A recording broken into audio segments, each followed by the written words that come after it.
Alright, in this video we're going to look at some of the homework problems in section 8.3 that deals with equations. Alright, the first equation you have is 9x minus 7 is equal to 4x plus 38. And here you're going to solve the following equations if at all possible. So here, I'll rewrite that equation here.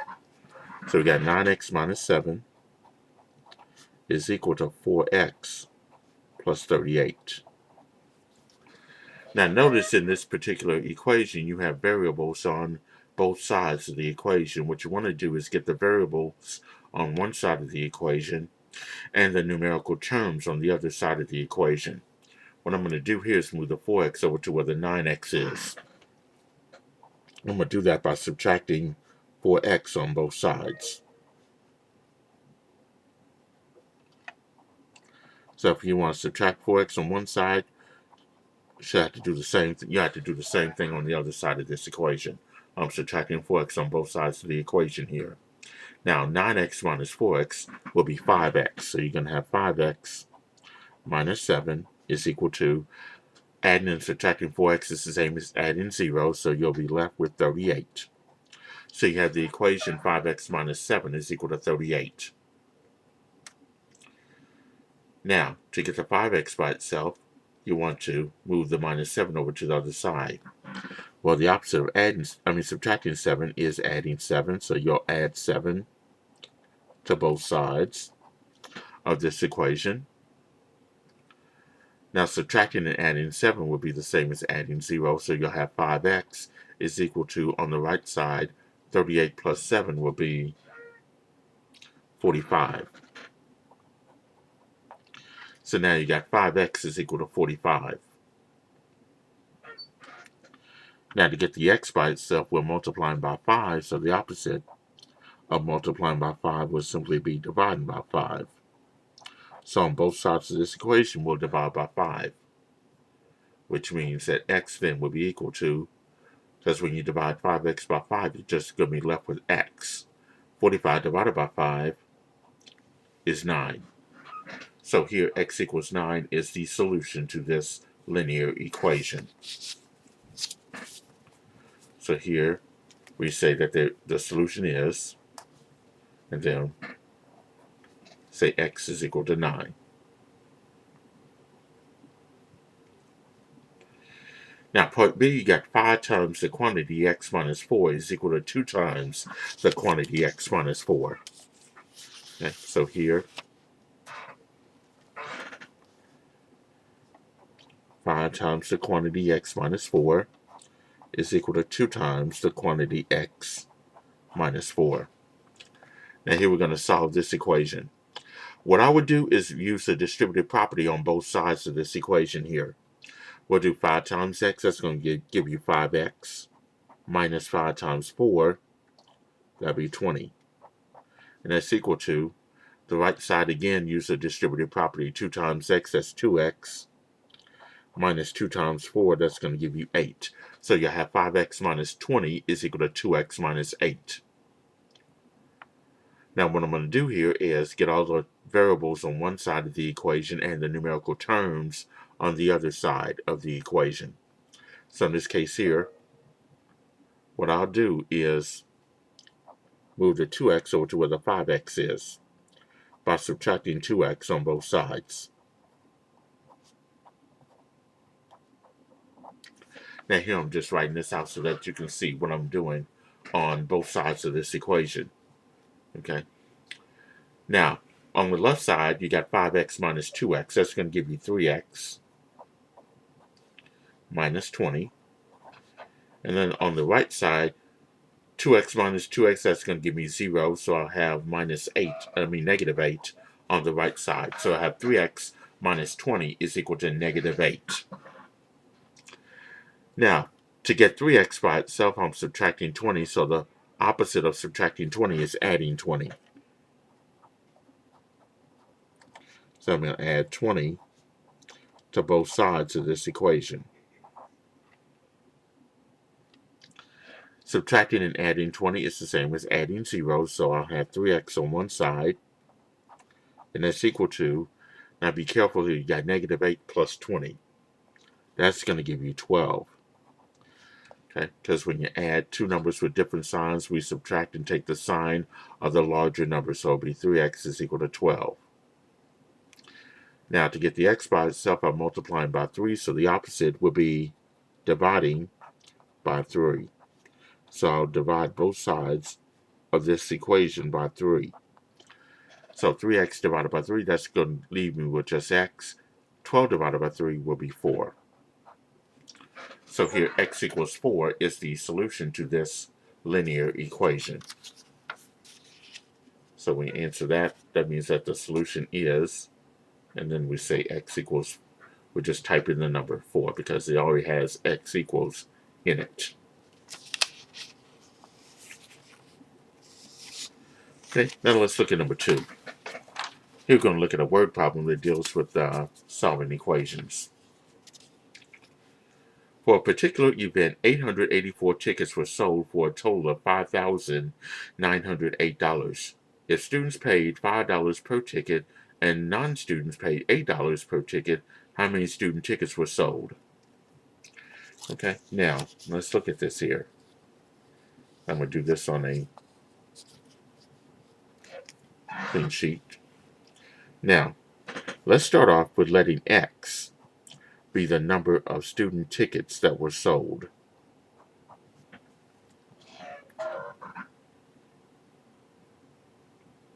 So I'm letting x be the student tickets. Now, there were 884 tickets altogether that were sold. So if x will be the number of student tickets, the remaining had to be non-student tickets. So that expression will be 884 minus x.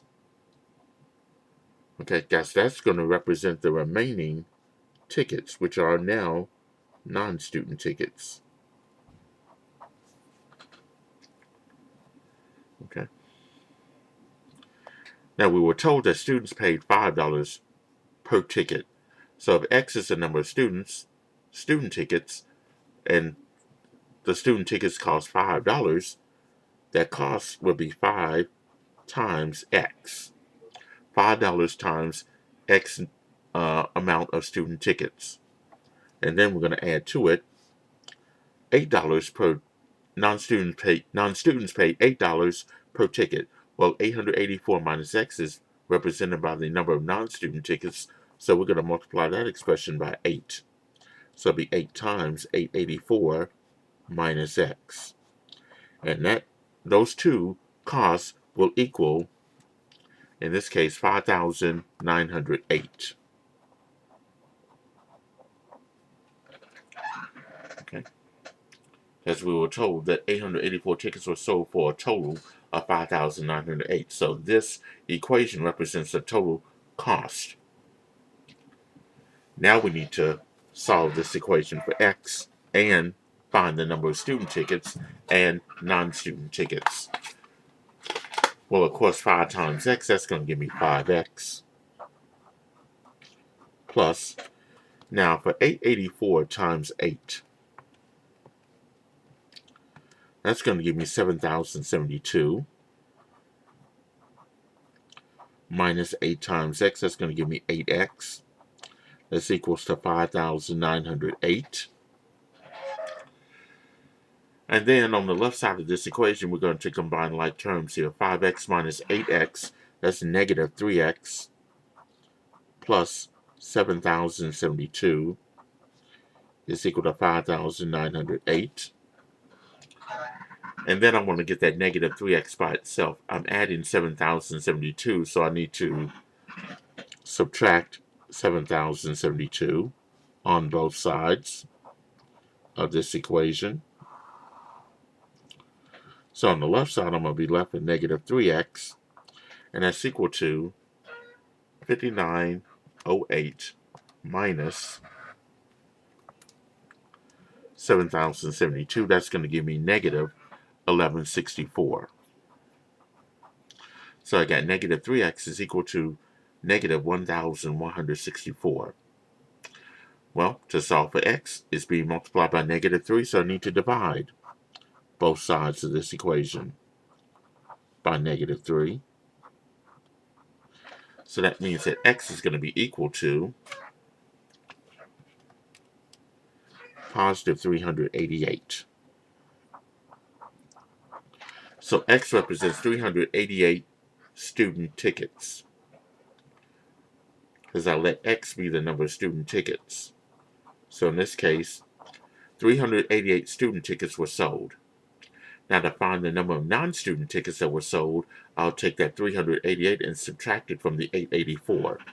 So in this case here, 884 minus x is 884 minus 388. So do 884 minus 388 and you'll get 496 non-student tickets.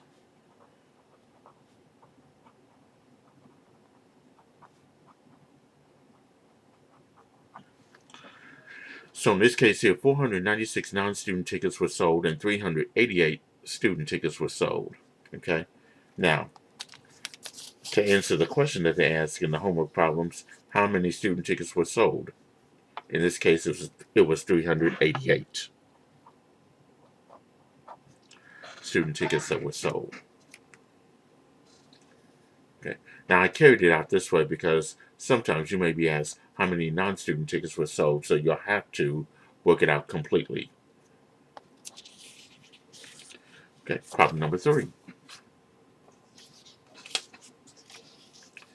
A box contains 67 coins, only dimes and nickels. The amount of money in the box was $5.40. How many dimes and how many nickels are in the box? So here you're asked for the number of dimes and the number of nickels that were in that box. Okay, so now here's what I'm going to do with this one. I'm going to let x be the number of, let's say, the number of dimes.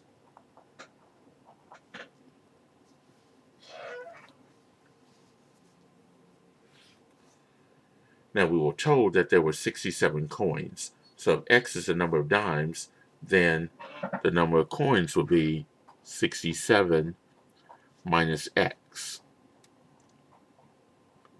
That means that the remaining of the 67 coins have to be nickels if x is the number of dimes. So it will be 67 minus x. The amount of money in that box was $5.40. Well, a dime is 10 cents and a nickel is 5 cents. So it'll be 10 cents or 0.10 times x plus a nickel is worth 5 cents, so it'll be 0.05 times 67 minus x, which is the number of nickels there, and x is the number of dimes here. That's going to equal $5.40.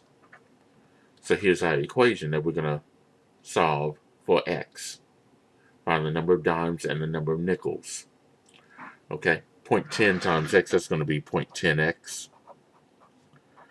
Now for this one, we're going to use the distributive property. 0.05 times 67 is 3.35 minus 0.05 times x, that's going to be 0.05x.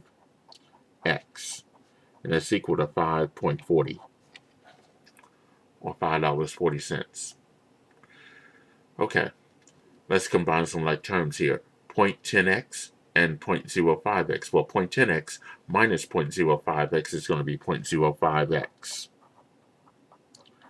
plus 3.35 is equal to 5.40. Now to get the 0.05x by itself, we're adding 3.35, so we need to subtract 3.35 on both sides of the equation. So now you're going to have 0.05x that's equal to $5.40 minus $3.35. That gives you $2.05 or 2.05. So 0.05x is equal to 2.05. Now to get the x by itself, we need to divide both sides by 0.05. So that means x is equal to $2.05 divided by 5 cents. That would be 41. So x equals 41. And in this case here, x is a number of dimes here, so that means that there are 41 dimes in that box. So to find the number of nickels that were in that box, we take the 67 minus x, because that represents the number of nickels here. So that means if x is 41, so that would be 67, minus 41, which will be 26. So that means there were 26 nickels in that box. Okay. So to answer that problem, you had to put in the 41 dimes and 26 nickels that were in that box. So here you had to answer both of those problems.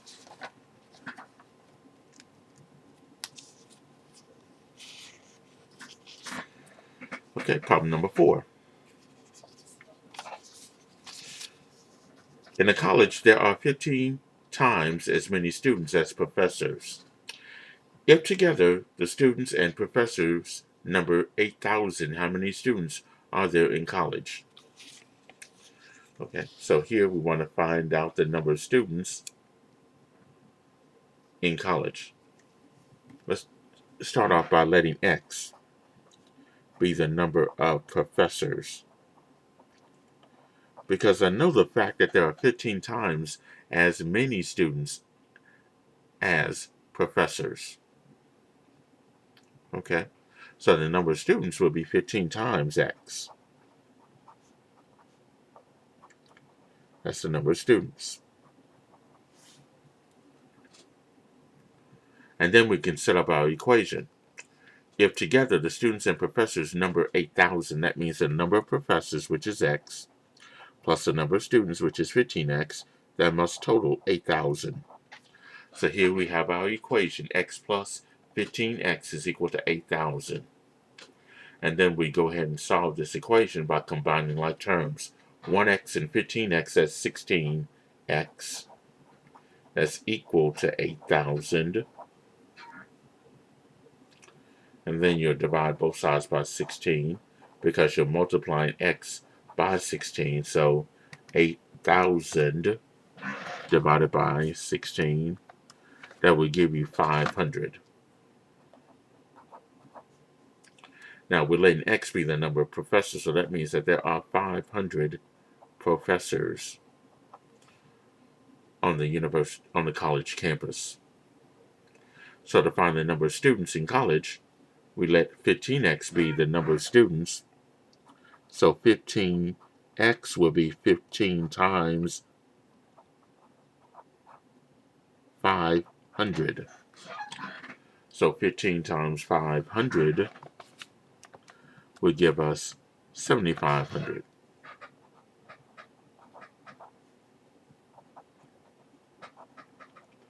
So that means that there's 7,500 students on campus.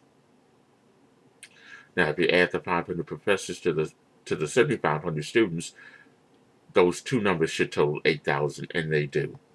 So you know that you have worked this problem correctly, and that answer does make sense. And problem number 5 looks like this.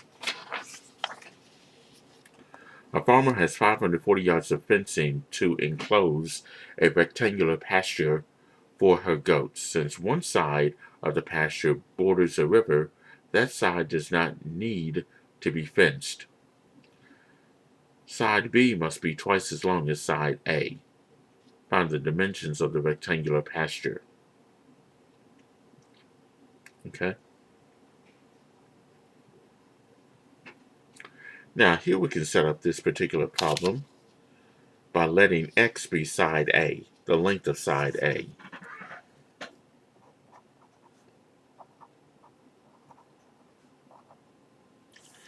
Now the length of side B, according to the problem, must be twice as long as side A. So if x is going to be the length of side A, then the length of side B will have to be 2 times x, because twice as long means 2 times as long. So that's the length of side B. Okay, now let's look at this particular picture here.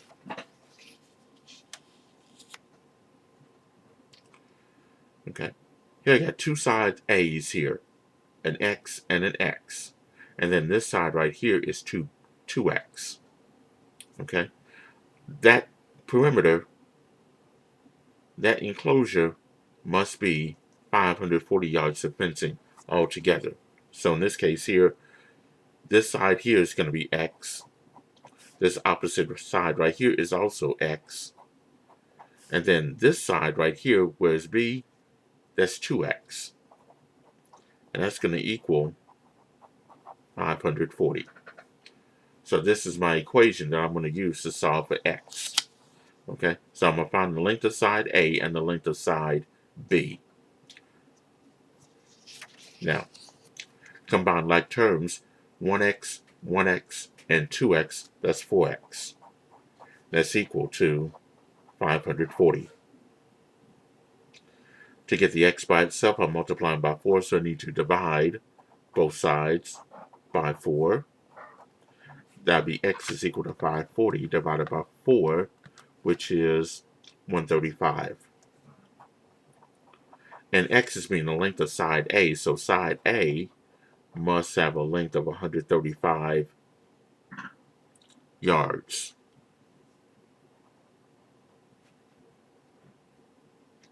Now to find out what side B is, it has to be twice as long as the length of side A. So here, 2 times x, or 2 times 135, since x is 135, that would give you 270. So side B must be 270 yards. So this is the length of side B. Okay, so to answer that question, side A is 135 yards. Side B is 270 yards. Okay, so that's the equation that you'll use to find out the length of side A and side B. Okay, and that should assist you with some of the homework problems in section 8.3.